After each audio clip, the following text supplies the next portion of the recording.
Thank you father. పరిశుద్ధుడా నీకు వందనాలు ప్రభా. గొప్ప దేవుడు నా తండ్రి, నీ నామానికి మహిమ కలుగునుగా.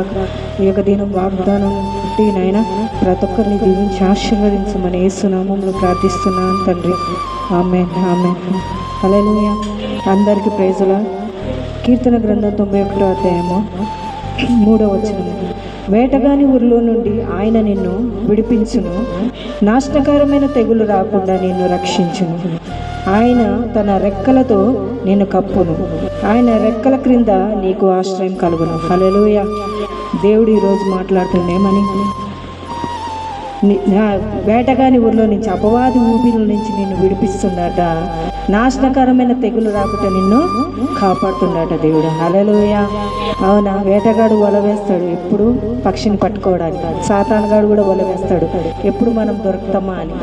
కానీ వాని వల నుంచి దేవుడు విడిపిస్తా అంటుండే. ఈరోజు నీకు ఎటువంటి నాశనకరమైన తెగులు రాకుండా నిన్ను కాపాడుతా అంటుండే దేవుడు. ఆయన రెక్కల నీడను దాచుతాడట. హల్లెలూయా. అవునా, ఈ లోకంలో కోడిపిల్ల బయటికి వెళ్తే గద్దె ఎప్పుడు ఎత్తుకపోదామా అని చూస్తాడు, మనం కూడా ఎప్పుడు దొరుకుతామా అని సాతాను చూస్తాడు. కానీ దేవుడు అంటుండు, ఆయన రెక్కల నీడను మిమ్మల్ని దాచుతున్నా అంటుండు. హల్లెలూయా.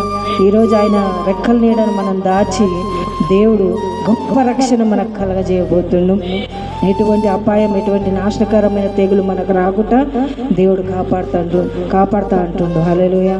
దేవుడి వాగ్దానం మనందరి జీవితంలో నెరవేర్చి గొప్పగా ఈ యొక్క సాక్షిగా అందరినీ నిలబెట్టాలని నజరుడైన యేసు నామంలో ఆయనకు ప్రార్థించి అడిగి వేడుకుంటున్నాను తండ్రి. ఆమేన్.